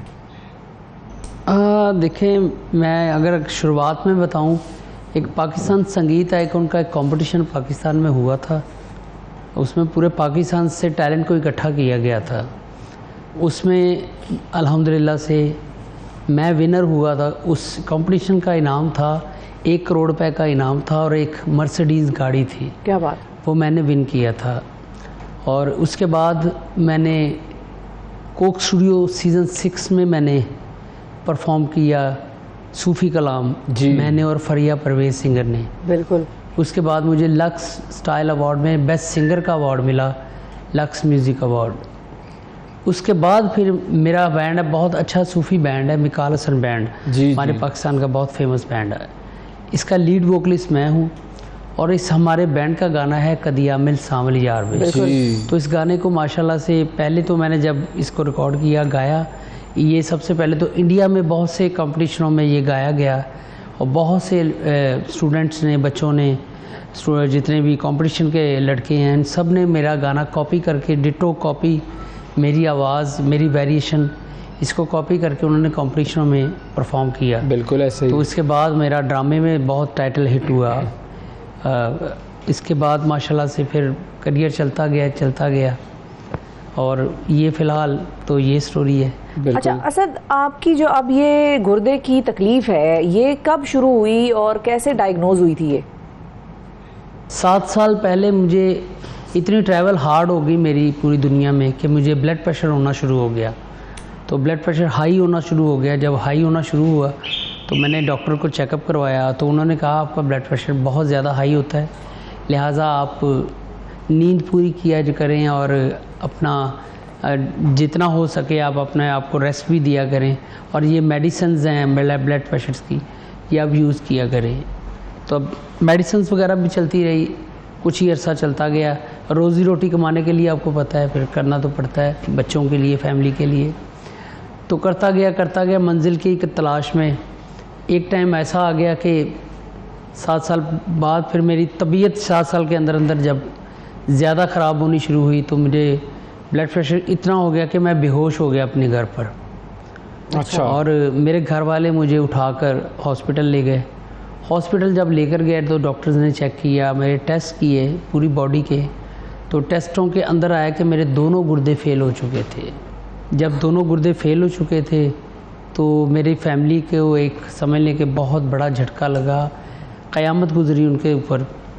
और बहुत मुश्किल से मेरी अम्मी ने बहुत मुश्किल से ये सदमा बर्दाश्त किया था। और फिर मेरे बड़े भाई, मेरे तमाम भाइयों ने, फैमिली, बहनों ने, मेरे सब ख़ानदान वालों ने अपने गुर्दे के टेस्ट दे दिए कि हम असद अब्बास को, अपने भाई को, अपने बच्चे को गुर्दा देते हैं। तो मेरा नसीब कुछ ऐसा था कि किसी का भी गुर्दा मैच नहीं हुआ सिवाय मेरे बड़े भाई ज़हीर अब्बास के।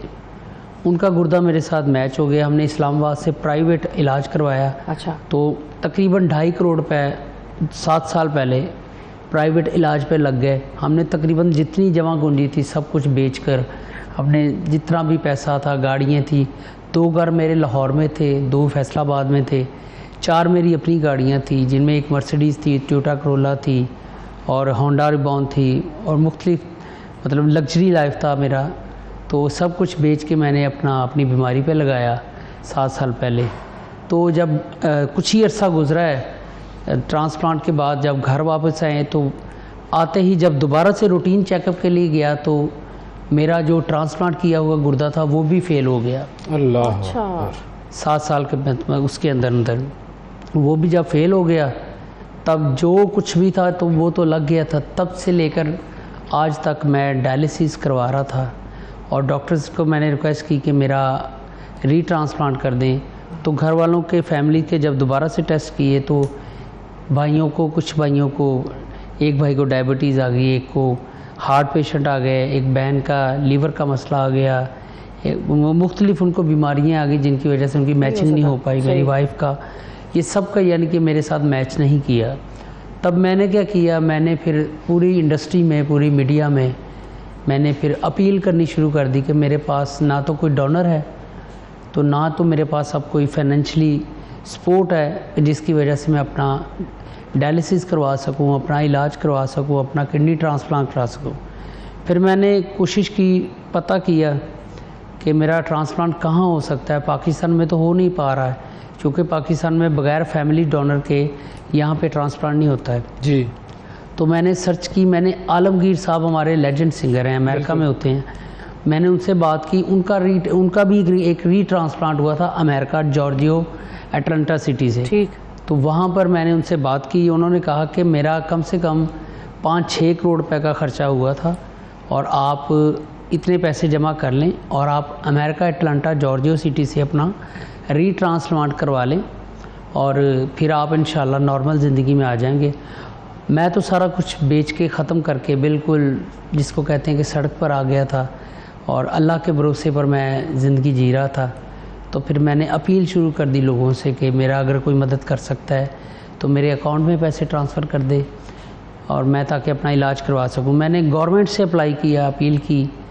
हमारे वज़ीर आला साहब ने टीम भेजी मेरे घर पे। उन्होंने मुझसे वादा किया था कि हम बिल्कुल आपका इलाज करवाएंगे। उसकी भी न्यूज़ पड़ी हैं, तमाम देख सकते चैनल्स पर। तो उसके बाद गवर्नमेंट ने भी मेरा कोई साथ नहीं दिया अब तक। तो मैं उनका भी मुंतज़िर हूँ कि मेरा इलाज करवाया जाए और मैं अपने तमाम देखने सुनने वाले अपने फैंस का भी मुंतज़िर हूँ कि ख्वाहिशमंद हूँ कि मेरा इलाज करवाया जाए, मुझे अमेरिका से मेरा रीट्रांसप्लांट करवा दिया जाए। और मैं शादीशुदा हूँ, मेरे 2 बेटे हैं। एक बेटा 3.5 साल का है माशाल्लाह, एक बेटा 2 साल का है। जो 2 साल का मेरा बेटा है उसका पैदाइशी आंतड़ियों का पेट का मसला है। अच्छा। उसके अंदर के पेट की आंतड़ियाँ प्लास्टिक की उनको डालनी है, 3 ऑपरेशन बताए हैं डॉक्टर ने। तो मेरे पास इतने पैसे भी नहीं है कि मैं उनके ऑपरेशन करवा के बच्चे का अपने का इलाज करवा सकूं।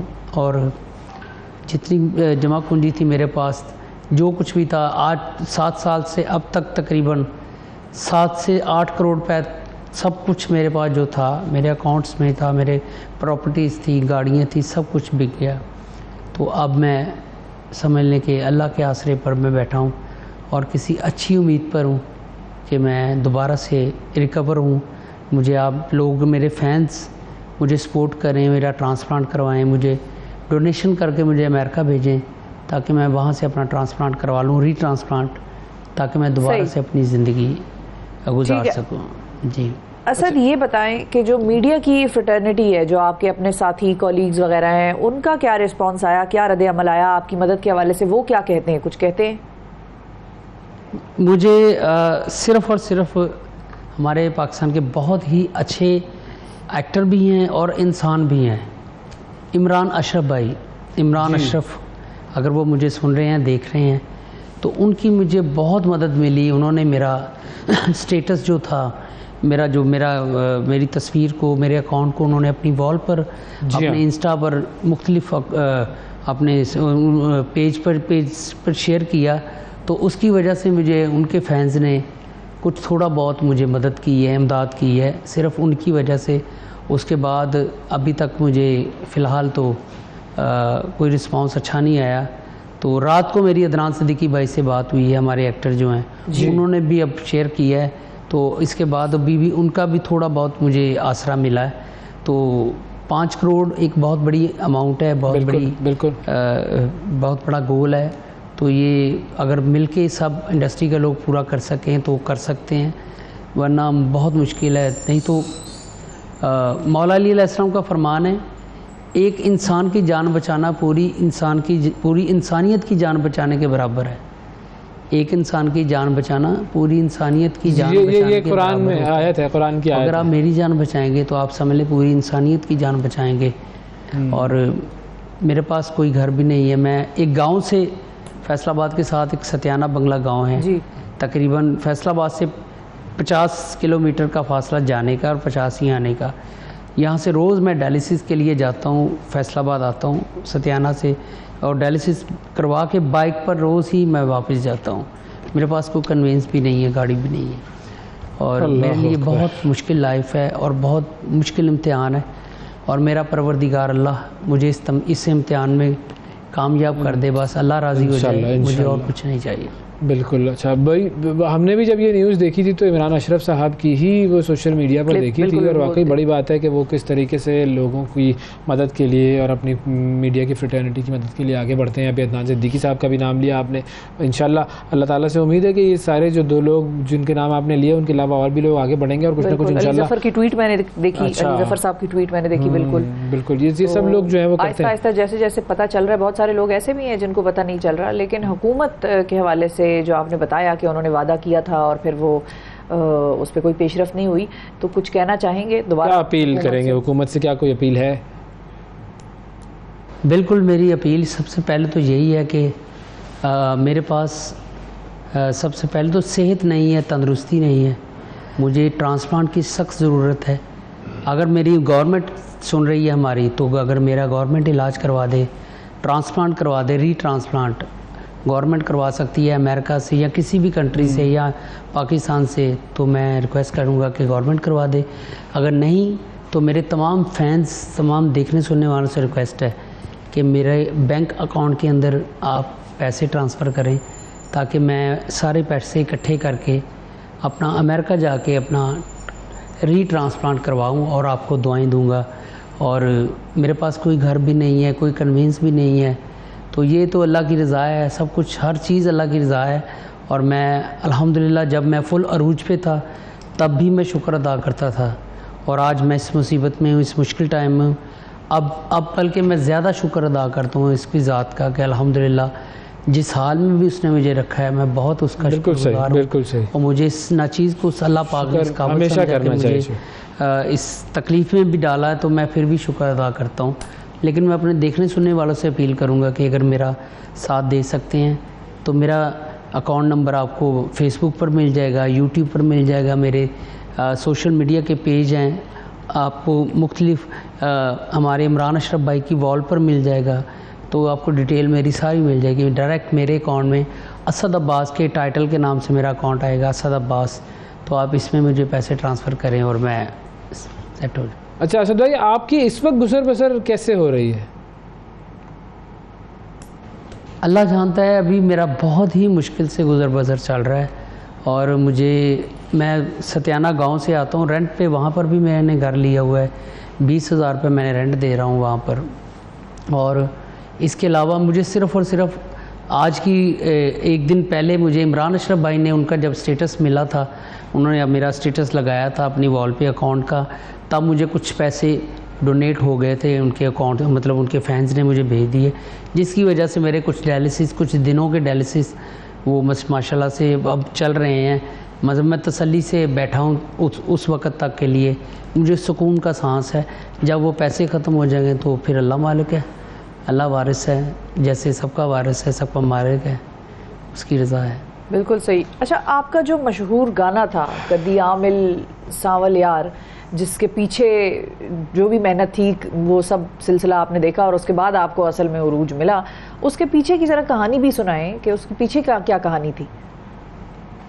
जी बिल्कुल, मैं तब से मैं बीमारी में तो 7 साल से मुब्तला हूँ, और मैं बता रहा हूँ कि मेरा ये गाना माशाल्लाह से पूरी दुनिया में जिन्होंने सुना है, वो तो पाकिस्तान में तो शायद अब सुना गया होगा, लेकिन ये इंटरनेशनली इंडिया में भी बहुत से कंपटीशनों में ये गाया जाता है। बिल्कुल, और माशाल्लाह मुझे फॉलो किया जाता है। मेरी एक वेरिएशन होती है आवाज़ की, वो सारे अंदाज़ को, मेरे वेरिएशन को कॉपी करके गाया जाता है।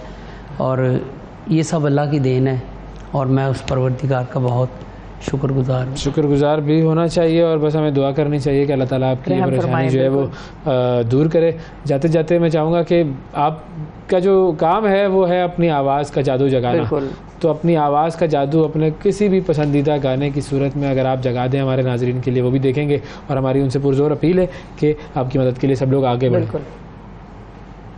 जी मैं अपने तमाम फैन से ये सुनाऊंगा और मैं को हाथ जोड़ के माजरत भी करूंगा क्योंकि मैं डायलिसिस से आया हूं, मेरी तबीयत आपको मैं बताने की ज़रूरत भी नहीं है, आप समझ लें कि मेरी आवाज़ ही पहचान है, घर जा याद रहे। तो मैं आपको सुनाता हूँ।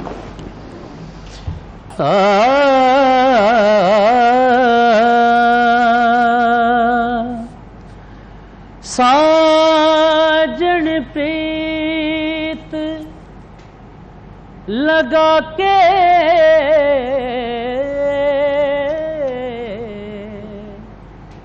दूर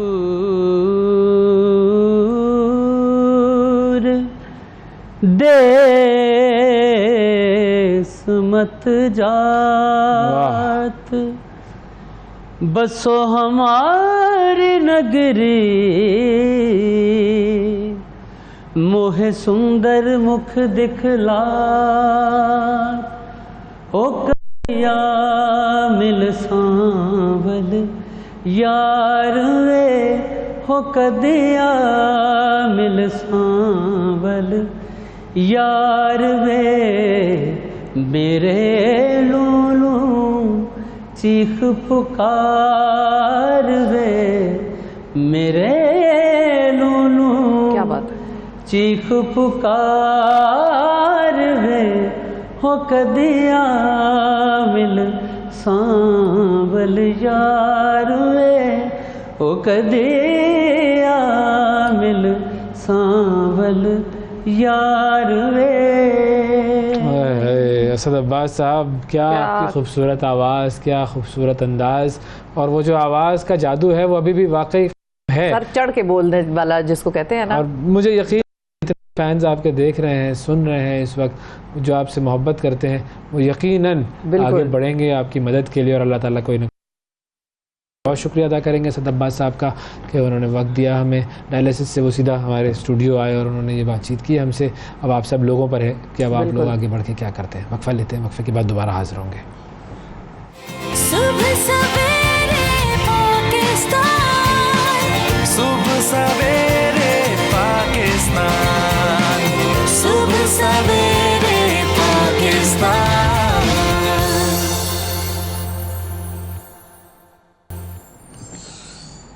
वेलकम बैक जी। सुबह सवेरे पाकिस्तान में एक मरतबा फिर खुशामदीद। बर्लिन में हुए स्पेशल ओलंपिक्स और वहाँ पर पाकिस्तानी टीम ने 11 गोल्ड मेडल्स हासिल किए, कौम का सर फ़ख्र से बुलंद कर दिया। अब ये जो स्पेशल ओलंपिक्स की जो टीम है उसके कुछ मेंबरान जिन्होंने मेडल्स जीते हैं वो आज हमारे साथ मौजूद हैं। मैं आपसे तारुफ़ करवाता चलूँ। सबसे पहले हमारे साथ मौजूद हैं जी मशाल तनवीर। मशाल तनवीर ने जी बास्केटबॉल में मेडल जीता है, टीम इवेंट था ये, इनसे इसके बारे में बात करेंगे। फिर हमारे साथ मौजूद है उस्मान कमर जो कि साइकिल चलाते हैं, है ना, और साइकिलिंग में इन्होंने 2 गोल्ड मेडल जीते हैं जी, 2 किलोमीटर में और 5 किलोमीटर में, तो इनसे भी हम बात करेंगे। और हमारे साथ मौजूद हैं शुमाइला इरम साहिबा जो कि असिस्टेंट हेड ऑफ डेलीगेशन थी स्पेशल ओलंपिक्स टीम की। अस्सलाम वालेकुम जी। वालेकुम अस्सलाम। आपको भी अस्सलाम वालेकुम। कैसे हैं आप लोग? ठीक है जी, ठीक सही है, गुड है, जीत कर आए हैं जी। तो ऐसे पहले ऐसे करना है, यस यस, सबसे पहले ऐसे कर देना है, यस। मुबारक हो, बहुत बहुत मुबारक हो आपको भी मुबारक, और सारी टीम जिसने गोल्ड मेडल जीता है, जिसने मेहनत की है, जाहिर है उनके हेड्स और जो भी कोचेज रहे हैं और जिन्होंने उनको गेम्स में मदद की है। ये बताएं शुमाइला साहिबा कि हाउ डिफ़िकल्ट इट इज़, जाहिर है क्योंकि एक डिफरेंट स्पोर्ट है, डिफरेंट तरीके से खेली जाती है। वो एक ओलंपिक्स है जो आमतौर पे हम जानते हैं, वहाँ तो कुछ भी नहीं हम कर सके ना, वहाँ तो बिल्कुल ही हम सिफर रहे हैं।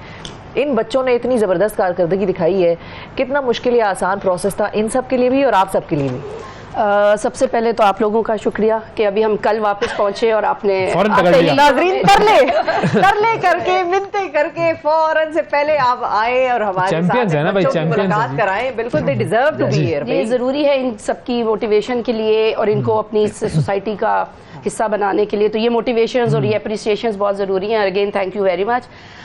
Yes, it's a difficult journey अब जिस तरह बात कर रही थी मेन स्ट्रीम ओलंपिक्स की, तो वो एक अलहदा सेटअप है। दुनिया में 3 तरह की ओलंपिक्स होती हैं, मेन स्ट्रीम है, पैरा ओलंपिक्स है और एक स्पेशल ओलंपिक्स गेम्स है। इन गेम्स में जो है मेंटली चैलेंज एथलीट्स जो है वो पार्टिसिपेट करते हैं, और इस दफ़ा भी जो है 182 मुल्कों से जो एथलीट्स हैं वो पार्टिसिपेट किए बर्लिन में, और एक टफ चैलेंज था, एक बड़ा डेलीगेशन 128 लोगों का, जिसमें athletes, unified partners, coaches, doctors वो सब मौजूद थे। पिछले 5-6 सालों से इस सब की तैयारी जारी थी, क्योंकि इन सब बच्चों के साथ काम करना, उसके लिए पेशेंस चाहिए, रेपिटिशंस चाहिए, कोचेस ऐसे चाहिए जो कि वेल ट्रेंड हो स्पेशल पर्सन्स के साथ काम करने के लिए। तो अल्हम्दुलिल्लाह स्पेशल ओलंपिक्स पाकिस्तान के पास वॉलंटियर्स की इतनी बड़ी टीम मौजूद है कि हमारे लिए ये सफ़र जो है आसान होता गया माशाल्लाह। और अल्हम्दुलिल्लाह उस सफ़र की कहानी आपके सामने है कि we bagged lots of medals अल्हम्दुलिल्लाह। किस किस गेम में जीते हमने? हम लोगों ने 11 स्पोर्ट्स में पार्टिसिपेट किया था, badminton, table tennis, cycling, hockey, basketball, swimming, bocce, यानी 11 डिफरेंट स्पोर्ट्स थी। और अल्हम्दुलिल्लाह हर स्पोर्ट्स में हमारा कोई बच्चा जो है एथलीट मेडल्स के बगैर वापस नहीं आया, और हम किसी चीज़ से खुश है। क्या बात है, जबरदस्त, वेरी गुड। और अल्हम्दुलिल्लाह जब हम कल लैंड भी किए तो कराची, लाहौर और इस्लामाबाद तीनों एयरपोर्ट्स पे इतना अच्छा वेलकम हुआ इन बच्चों का, इन खिलाड़ियों का। इनके पेरेंट्स तो थे ही, ऑडियंस ने जो वहाँ पे जितने मौजूद लोग थे शायद वो किसी और को लेने आए थे, लेकिन उन्होंने जो है वो बहुत वालहाना तरीके से इन सब का इस्तकबाल किया। और हम लोगों के जो है एडमिनिस्ट्रेशन थी तीनों जगह पे, हमारे सबके आंखों में आंसू थे कि इतना आप बोलते हुए भी आपकी आंखों में आंसू है। ऐसा है, ये फीलिंग ही ऐसी है, बिल्कुल सही है। लेकिन इनके पेरेंट्स जाहिर है वो ट्रस्ट लेवल किस तरह डेवलप हुआ कि भाई जाहिर है एक बच्चा है वो अपने माँ बाप के बगैर तो कभी नहीं रहा, तो आप लोगों के साथ इतना दूर 7 समंदर पार भेज दिया और उधर मेहनत मुशक्कत भी आपने इनसे करानी है, तो वो किस तरह से कॉन्फिडेंस बिल्डअप हुआ? जो स्पेशल ओलंपिक्स का जो मिशन है ना वो ट्रांसफॉर्मेशन ऑफ लाइफ ही है कि इनको इंडिपेंडेंट किया जाए कि ये माँ बाप के बगैर रह सके, क्योंकि एक जनरल कॉन्सेप्ट यही है कि they are not fit for job और ये कुछ कर नहीं सकते। और इसी एक जो कह रहे हैं कि अब टैबू को तोड़ने के लिए या एक मिसकंसेप्शन को तोड़ने के लिए और इनको एक्सेप्टेंस की तरफ के लोग इनको समझें, इनकी रिक्वायरमेंट्स के मुताबिक इनके लिए जॉब अपॉर्चुनिटीज क्रिएट की जाएं। इनको पहले तो जिस तरह ये अल्लाह ने इनको पैदा किया एक्सेप्ट करें, द वे दे आर, इनको उसी तरीके से एक्सेप्ट किया जाए और हम चेंज हों इनकी एबिलिटीज के हम असल में mentally they are differently abled. हम लोगों की एबिलिटीज हैं किसी और तरीके से हैं, इनकी एबिलिटीज और हैं। हम इनको ग्रेड्स पे टेस्ट नहीं कर सकते कि हम लोगों ने इनको एजुकेशन पे शायद ये इतना ना अच्छे हों, लेकिन ये और इतनी स्किल्स हैं जिस पे ये काम कर सकते हैं। और यही एक ट्रांसफॉर्मेशन का जो है वो मिशन है हमारा कि हमने इन्हें माशरे का कारआमद हिस्सा बनाना है, बजाय इसके कि एक आइसोलेशन में इनको रखा जाए। बहुत अरसा जो है आइसोलेशन में सेग्रीगेटेड एनवायरनमेंट इनको दिया गया, लेकिन अब जो है पूरी दुनिया में स्पेशल ओलंपिक्स जो है वो इंक्लूजन की थीम के ऊपर भी काम कर रहा है। और इसी सिलसिले में आपको पता है जैसा स्पोर्ट्स और कल्चर दो ऐसी चीज़ें हैं जिससे आप किसी भी तरह का इमेज जो है वो बिल्ड कर सकते हैं और परसेप्शंस चेंज कर सकते हैं। तो यही एक थ्रू स्पोर्ट्स को हम एक मीडियम ऑफ रिहैब कह लें, उसको एक ऐसा टूल कह लें कि जो इनके लिए हम यूज कर रहे हैं ताकि ये बहुत सारी चीजें इंसान सीखता है जिंदगी गुजारने के लिए। चैंपियन से कुछ बात कर लें जरूर, अब अगर किसी ने कुछ बोला ना तो सही नहीं होगा। बिल्कुल बातें आप लोग अपनी लगी हुई हैं।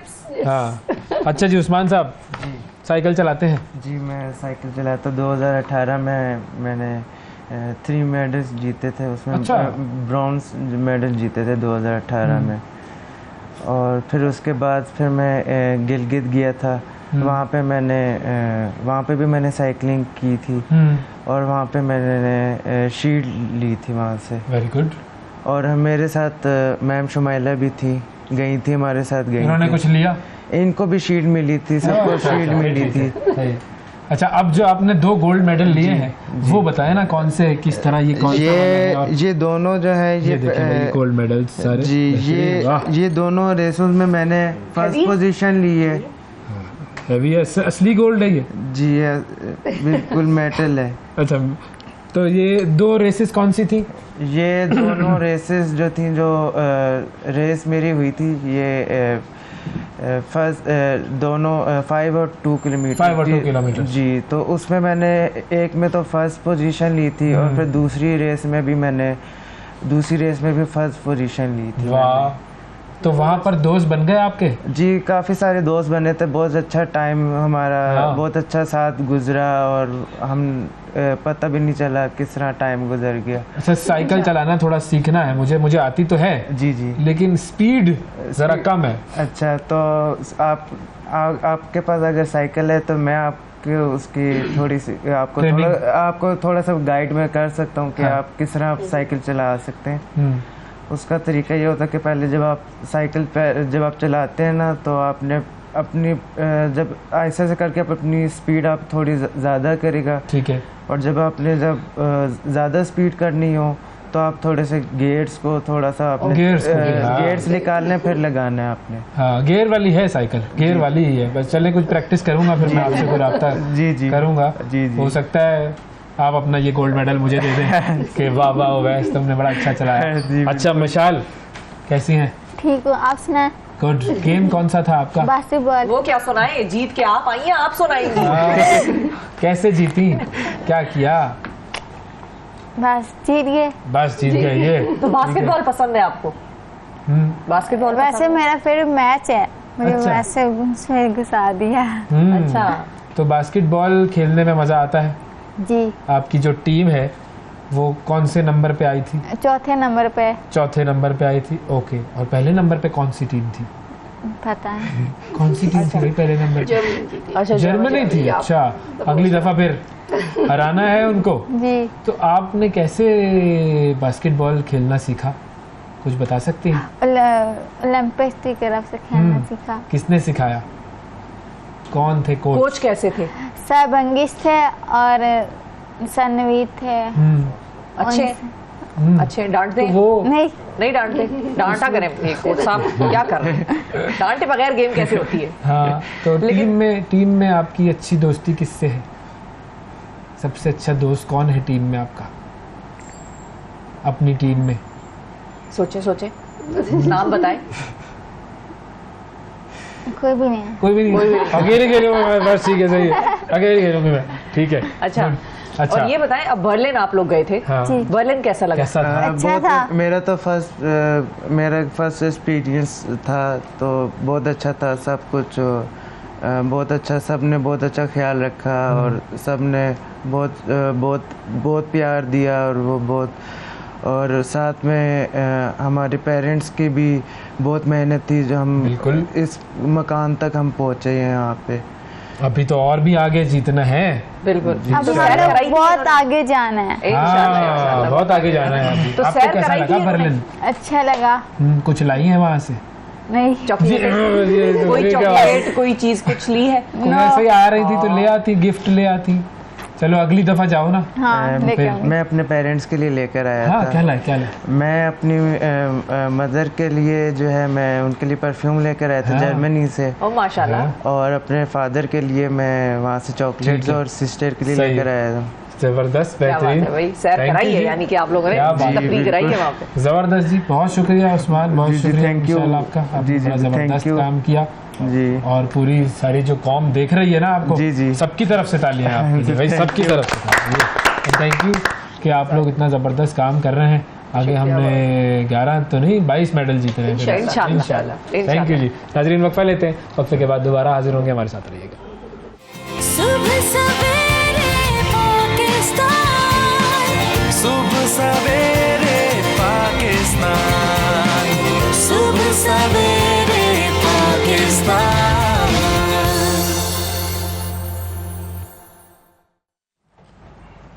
वेलकम बैक जी। कौमी बजट जो है वो मंजूर हो गया, पता नहीं कसरत राय से हुआ या किस राय से हुआ, लेकिन बहरहाल वो मंजूर हो गया। सारी ऐवान में अपोजिशन थी कोई नहीं, तो ज़ाहिर है गवर्नमेंट ने मंजूर करा लिया। अब उसमें बहुत सी ऐसी टेक्निकल चीज़ें हैं जो आम आदमी को समझ में नहीं आई हैं, बहुत सारी ऐसी चीज़ें जो आम आदमी के हवाले से हुई हैं उस बजट में और उसको अभी तक इल्म नहीं है उनका। तो इन हवाले से हम बात करेंगे, ख़ास तौर पर जो सैलरीड क्लास है, पेंशनर्स हैं, इनके हवाले से फ़ाइनल हतमी फ़ैसले क्या हुए हैं, क्या ऐलानात हैं, इस पर हम डिस्कशन करेंगे। हमारे साथ पाकिस्तान के मारूफ सहाफ़ी और 92 न्यूज़ के स्पेशल कॉरेस्पॉन्डेंट रियाज उल हक साहब मौजूद हैं। अस्सलाम वालेकुम रियाज, बहुत शुक्रिया सर, आपने वक्त निकाला। और मलिक अहमद शहजाद साहब भी मौजूद हैं, शहजाद अहमद मलिक साहब भी मौजूद हैं जो कि ICMA के प्रेसिडेंट हैं। अस्सलाम वालेकुम सर। वालेकुम जी, कैसे हैं सर? ठीक ठाक है सर। आपसे हम लेंगे टैक्सेशन के हवाले से थोड़ी सी आसान अल्फाज में ज़रा मुख्तसरन हमें ये समझाएं। रियाज साहब, पहले आपसे शुरू करते हैं, हमारे साथ हुआ क्या है?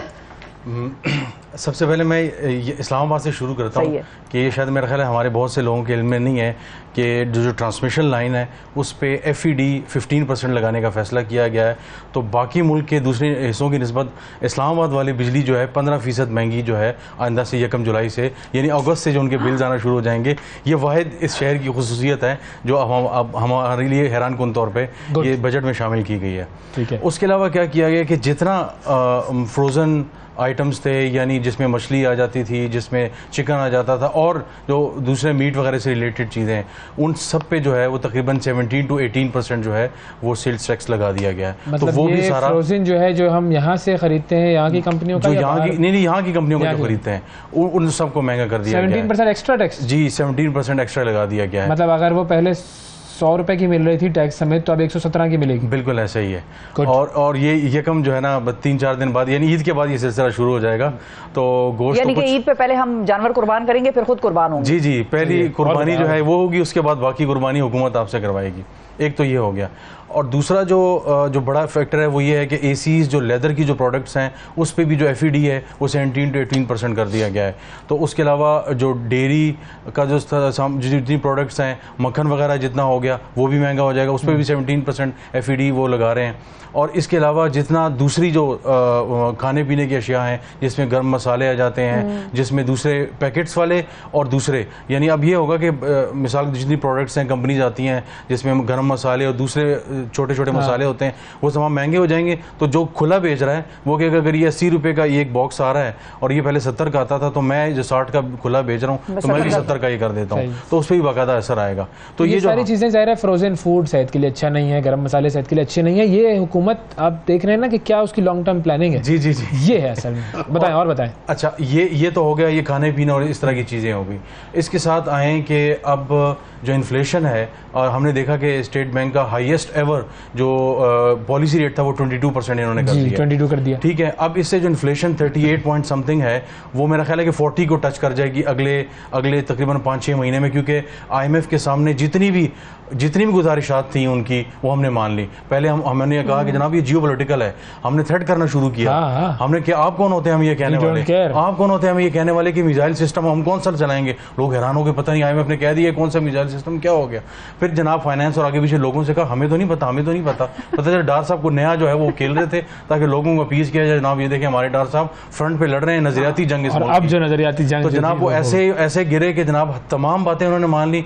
रात को जो है नेथन पोर्टर का भी बयान आ गया, IMF जो मिशन पाकिस्तान उनका भी बयान आ गया कि जी अल्हम्दुलिल्लाह तमाम जो है अल्हम्दुलिल्लाह आवाम यूं हुई है। जी तो आपके जो फूड बास्केट है सबसे ज़्यादा वो डिस्टर्ब होगी। उसके अलावा इवन जो बिजली और दूसरी जो प्रोडक्ट्स हैं उसका सामान है उस पर भी आस्ता आस्ता असर आना शुरू हो जाएगा, क्योंकि इन्फ्लेशन जब हिट करती है तो वो अक्रॉस इम्प्लोड करती है और हर तरफ जो है वो हिट करती है। अच्छा मलिक साहब आपकी तरफ आऊँगा मैं, ओवरसीज़ के लिए क्या किया है? ओवरसीज़ के लिए हमेशा हमारी तरफ से यही प्रपोजल्स रही हैं, चाहे वो हम प्रोफेशनल बॉडी की तरफ से या बिज़नेस कम्युनिटी की तरफ से, कि उनको बेनिफिट दिया जाए। और ख़ास तौर पर इस वक्त जो क्रंच है हमारे पास, एक जिसपे IMF बात हो रही है और हम उनके पास लोनिंग के लिए जा रहे हैं, and this is our easy source के हमारे अपने लोग जो बाहर काम कर रहे हैं वो पैसा भेजें। तो उनको इंसेंटिव दें आप। तो वो लेकिन यहाँ पे ये हुआ है कि फाइनेंस बिल में एक इंसेंटिव दिया गया था और दैट वाज वेरी अप्रिशिएबल कि इस मुश्किल टाइम में भी थी, लेकिन एक अनयूजुअल बजट हम कह रहे हैं और इलेक्शन का बजट था, वी आर एक्सपेक्टिंग मोर। लेकिन उन्होंने जो 2% का हमारा है कि ट्रांसफ़र के वक्त होता है, जो कि अब अगले साल से वो 3% हो गया, ग्रेड 1% बढ़ा भी दिया। तो उस पर उन्होंने एग्जाम्पशन दी थी, लेकिन IMF is totally against exemption. वो तो कोई भी एग्जाम्पशन एक्सेप्ट नहीं कर रही। इवन लास्ट ईयर में सैलरीज वालों पे उन्होंने टैक्स क्रेडिट सारे ख़त्म किए। तो इस दफ़ा वो पहले हुआ, लेकिन जब फाइनेंस एक्ट पास हुआ उसमें वो एग्जाम्पशन ख़त्म कर दी। तो इस तरीके से अब वो बेनिफिट जो एक बड़ा अपरेंटली नज़र आ रहा था उसको उन्होंने वेव ऑफ कर दिया। ठीक है। अच्छा ये जो इन्होंने बताया कि जो 22% हमने जो है अपना रेट कर दिया है, जी तो उसका जो है वो इम्पैक्ट क्या होगा? देखिए उसमें इन्फ्लेशन आएगी, और डेफिनेटली, और उसका पहली परचेजिंग पावर जो है वो लोगों की एज़ कम्पेयर टू सैलरीज वो बहुत नीचे जा चुकी है। और इस बजट में भी खुद जो है गवर्नमेंट कह रही है कि जी we are expecting 21% inflation, but जो प्रैक्टिकली है दैट इज़ अराउंड 40%, जो कि जिसका इम्पैक्ट टैक्सेस की वजह से भी और डॉलर की जो डिप्लीशन है उसको वो कवर कंसिडर नहीं कर रहे, उसकी वजह से बहुत बड़ा है। खुद गवर्नमेंट कह रही है कि जी डॉलर जो है 244 पे 50 पे होना चाहिए, उसका ये एडजस्टेड रेट ये है, लेकिन इस वक्त हम 320 पे ऊपर जा रहे हैं। उसका लेकिन बहुत बड़ा इम्पैक्ट आ रहा है। और हमारे यहाँ एक दफ़ा जब रेट बढ़ जाता है, चाहे ऑयल का हो, उसका वो बहुत ज़्यादा इम्पैक्ट आ रहा है। टैक्सों में क्या हुआ है, वो 5 लाख वाली जो सैलरी और 2 लाख वाली सैलरी और ये सब उस पे ये हुआ कि जब ये मीटिंग्स हो रही थी, 2 चीज़ों का मैं आपको बता दूं कि जहाँ पे बहुत ज़्यादा एक किस्म के रेजिस्टेंस का सामना करना पड़ा। पहला ये था कि जब फेडरल कैबिनेट की मीटिंग पार्लियामेंट में हो रही थी बजट पास होने से पहले, जिसमें वज़ीर-ए-आज़म फॉर्मली साइन करते हैं, तो जो अमूमन आधे से घंटे से 45 मिनट का जो बजट का वो होता है कैबिनेट की मीटिंग, और उस पर साइन हो जाते हैं, वो तकरीबन 1.5-2 घंटा जो है अंदर मीटिंग होती रही और बहस व मुबाहिसा होता रहा। वो क्या था कि तमाम काबीना के मेजॉरिटी जो मेंबर्स थे काबीना के, डार साहब और प्राइम मिनिस्टर के अलावा, उन सब का ये कहना था कि हमारे पास हम जो कुछ किसी को दे सकते हैं वो ये सरकारी मुलाजिमीन हैं, तो उनकी जो तनख्वाह है वो कुछ बढ़ा दी जाए। तो इनका प्लान था कि 15 से 20 और मैक्सिमम 25 हम करेंगे। फिर जनाब वो इतना रोला हुआ कि पौने 2 घंटे तक वो लगे रहे, तो 30 और 17 से 22 के लिए 30 और 1 से 17 के लिए 35 कर दी गई। फाइन ये हो गया। दूसरी जो चीज़ थी वो ये थी कि 2 से 3 लाख जो माहाना कमा रहे हैं, अब पाकिस्तान में जो मिडिल क्लास इस वक्त जो आ चुकी है, वो शायद अगर 3-4 साल पहले वो 1,20,000 और 1 लाख तक थी, तो अब वो तकरीबन 3 लाख पे आ चुकी है। बड़ा खुशी लगती होती है कि 3 लाख रुपए तनख्वाह कोई ले रहा है, या कोई 5 लाख 6 और 8 इस तरह चलते हैं। लेकिन पता चलता है कि वो जो मिडिल क्लास का जो 3 लाख ले रहा है, उस पर 22 पॉइंट समथिंग जो है ना वो इन्होंने ये टैक्स लगा दिया है। अब साल का ये अच्छी खासी रकम बन जाती है। अब वो रात भी एक कुछ दोस्तों से बात, और वो ये कह रहे थे कि हम ये टैक्स जब देंगे, हमें रिटर्न में रियासत क्या दे रही है। यानी क्या, मैं इस्लामाबाद की अगर बात की जाए सिर्फ, तो यहाँ पे कौन से वो अस्पताल है कि मैं साल का तकरीबन 2-3 सैलरीज उनको दे रहा हूँ, अगर मैं मेरी 2-3 लाख तनख्वाह है, तो मुझे रिटर्न में क्या मिल रहा है? ख्याल मिल रहा है, ख्याल अस्पताल नहीं मिल रहा, हुकूमत ख्याल कर रही है कि आपसे लेट है। तो जो 2, 3, 6, 8, 10 लाख वाला जो वो था, वो तो बहुत ज़्यादा टाइट हो गया।